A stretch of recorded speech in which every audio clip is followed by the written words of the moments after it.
Yes. It's such a pleasure to be on this platform together with people I've always, admired and always looked up to as a youngster who was a tennis player in this country. I was India #1 for years, and I played Wimbledon from India. A girl who represented, the first girl from India to represent. And Madam has been giving me several awards. But when I finished my tenure as a tennis player, I had to give back to society. I became a lawyer, and I thought that was one vehicle with which I could reach across to masses and follow up and help them in whatever way I can.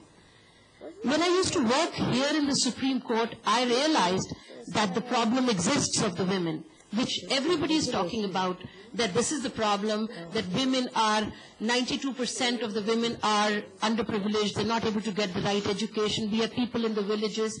All these problems are there. But, America, UK, Gulf, everywhere, all these are dream destinations to these people. Do you know the number of people which are going from here every day? At the airports in the United States, we look at the number of Indians who are coming.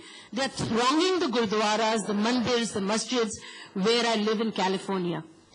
I moved to the United States about 10, 11 years ago. And when I started working as an attorney in America, I thought it was a blissful country. There'll be no problems. It'll be wonderful. That's why people want to be there. But when I reached there and I saw the same problem, the same Indian girls reaching over there with dreams in their eyes, and then when I saw those dreams getting shattered, I felt a pinch because I was an Indian living there and I could see the dreams shattering of these women. That's what inspired me to write a book on this issue, which is called The Immigrant Dream, which I've come to launch in this Pravasi Divas. This particular issue treats you like we have problems, we vow. I've dealt with issues of what to do in case of these problems. There is a total hotline number. There are issues which you can do, hotline shelters you can call in America. All these are available in my book.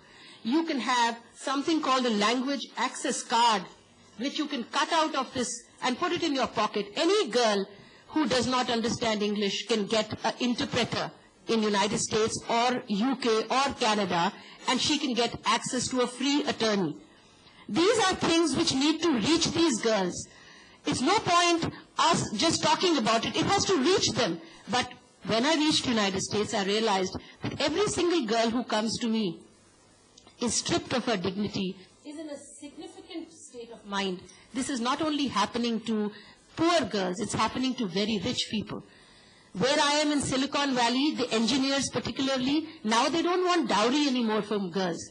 They want them to be an engineer. They want to have them done a particular course in Java, which probably costs 2.5 lakh rupees here, another CIBIL course, so that she can come to the United States and earn $200,000. And then they want that money, and then they want her to work double at home and outside, and the girls over there are literally yelling for saying, what have we come to the United States for? What can we do for those women who have gone overseas? These are our PIOs, these are our researchers, but those girls are sleeping in gurdwaras. They do not have family whom they can turn to. They are literally on the shores. We feel like, what can we do for them? That's what inspired me to start Seva Legal Aid in the United States. I started this organization with getting a few lawyers together, a few technocrats, a few judges, a few, elected representatives of the government, and we got them all together on a common platform and said, let's try and help these girls. So what we started doing was holding workshops in gurdwaras, in temples. Any gurdwara there at any time has about 1,000 people who are praying.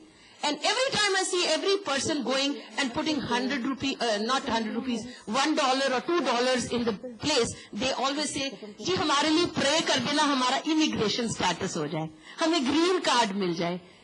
ये prayer रोज होती है वहाँ गुरुद्वारे में. रोज गुरुद्वारे में ये prayer होती है कि हमें immigration मिल जाए. Immigration इतना मुश्किल है मिलना. And you still go on what kinds of visa?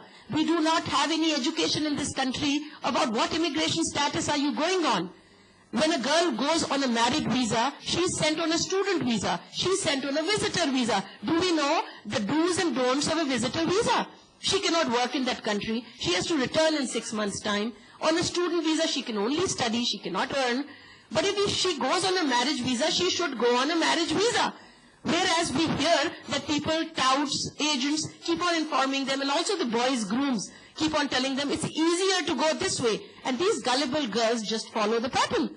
So there has to be some recourse where these girls understand do's and don'ts of what immigration visa are you going on. For example, in the United States, if you go on a H-1 dependent visa, you are not allowed to work. So we follow up these laws in the United States to get you work status, to get you dignity to live in the United States for legal immigration and also for domestic abuse. Let me tell you, domestic abuse particularly in the United States, only physical abuse is considered. And it's very, very easy in the United States to get a divorce ex parte. You may not even be served with a notice and you will be divorced.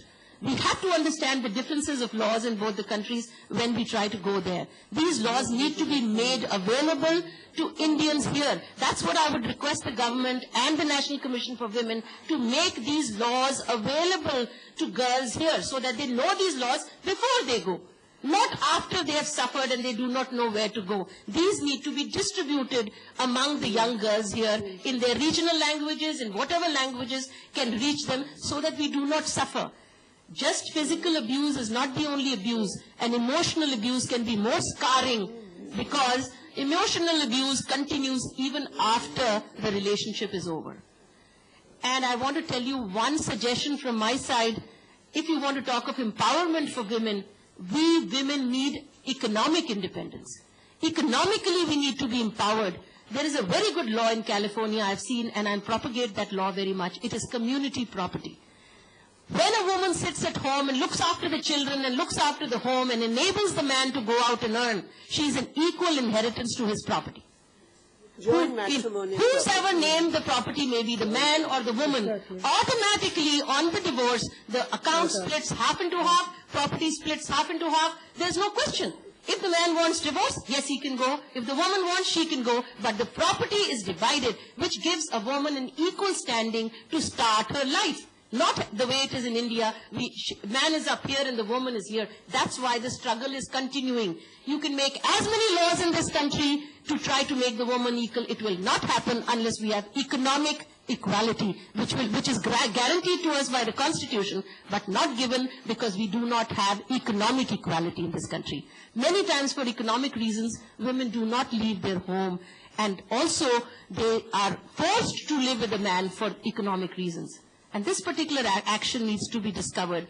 And particularly on NRI issues, on extradition, I agree with Madam here that we need to desperately sign the Hague Convention. Because unless we do that, international law, all these different cases that I've done, I've given 10 actual cases of cases I've done. And those 10 actual cases are described here, how people have suffered because there is no international law on the subject. USA passes a judgment, Indian Supreme Court turns it down. That says USA has no jurisdiction. USA passes a case on abduction of children. On all these issues, both the countries are at loggerheads because there is no signatory between the two countries. This is the most important thing, is the Hague Convention. And that's the reason I'm trying to take the round of everybody on this book to make people aware about the immigration laws, taking care that you verify before you go abroad about his employer, about where he works. You spend thousands of rupees on a marriage ceremony, but not a fraction of that on an inquiry for a man.